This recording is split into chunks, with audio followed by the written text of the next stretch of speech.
3.25 कोटींच्या फसवणुकीच्या प्रकरणातील फरार आरोपी समीर हुसेनला अटक. मिरज ग्रामीण पोलिसांची कारवाई. जादा परतावा देतो असं सांगून तब्बल 3.25 कोटी रुपयांची फसवणूक करून फरार असलेला ड्रीम मल्टीट्रेड सर्व्हिसेस कंपनीचा प्रमुख समीर अख्तर हुसेन याला अटक करण्यात आली आहे. फिर्यादी योगेश शांतीनाथ घस्ते आणि अन्य 40 तक्रारदारांची फसवणूक केल्याप्रकरणी समीर अख्तर हुसेन याच्या विरोधात 2/7/2022 रोजी मिरज ग्रामीण पोलीस ठाण्यात शेअर मार्केटमध्ये रक्कम गुंतवणूक करून घेऊन परतावा न देऊन फसवणूक केल्याबाबत गुन्हा दाखल करण्यात आला होता. त्यांच्यावर फसवणूक आणि MPID अंतर्गत गुन्हा दाखल करण्यात आला होता. मात्र मागील 2 वर्षापासून तो फरार होता. मिरज ग्रामीण पोलिसांनी समीर हुसेनला सोमवार दिनांक 15 जुलै 2024 रोजी पलूसमधून ताब्यात घेतलं आणि त्याला अटक केली. आरोपी समीर अख्तर हुसेन यांनी dream multitrade services company bogus company काढली होती. जादा परतावा देण्याच्या बहाण्याने सांगली जिल्ह्यातील अनेक लोकांची फसवणूक केली होती. फिर्यादी योगेश शांतीनाथ घस्ते आणि अन्य 40 तक्रारदारांच्या तक्रारीनंतर 3,37,95,000 रुपयांची फसवणूक केल्याप्रकरणी मिरज ग्रामीण पोलीस ठाण्यात समीर हुसेनवर गुन्हा दाखल करण्यात आला होता. मात्र मागील 2 वर्ष तो फरार होता. पोलिसांना मिळून येत नव्हता. पलूसमध्ये त्याच्या दुसऱ्या पत्नीच्या घरी तो आल्याची माहिती मिळाल्यानंतर फसवणूक झालेल्या पीडित लोकांनी पोलिसांना माहिती दिली. मिरज ग्रामीण पोलिसांनी त्या ठिकाणी जाऊन समीर हुसेन याला ताब्यात घेतलं. समीर हुसेनला अटक करण्यात आली असून त्याला 20 जुलैपर्यंत पोलीस कोठडी देण्यात आली आहे.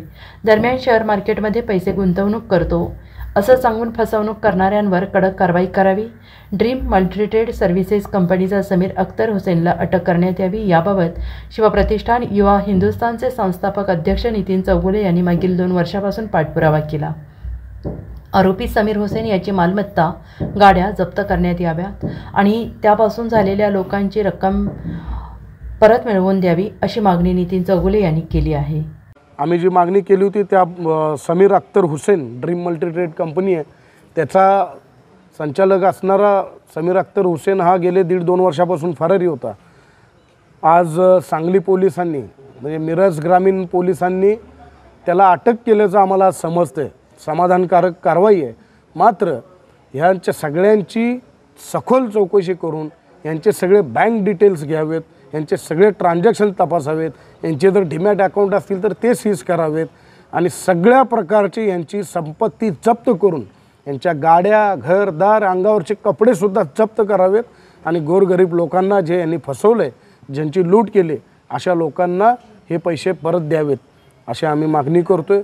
त्याचबरोबर आम्ही 2 वर्षापूर्वी गृहमंत्र्यांना मागणी केली होती की या सांगलीमध्ये असणारे आर्थिक गुन्हे शाखेला एक DYSPचा दर्जा असणारा अधिकारी द्या. त्याप्रमाणे DYSP सांगली आर्थिक गुन्हे शाखेला मिळाले होते. मात्र आता काही महिन्यांपासून परत त्यांची बदली झाल्यामुळे हे पद रिक्त आहे. तर या ठिकाणी सुद्धा DYSP मिळावा कारण याची व्याप्ती खूप मोठी आहे. या ठिकाणचा स्टाफ वाढवावा अशा प्रकारची मागणी आम्ही आज करतो. Bureau report SBN Marathi Miraj.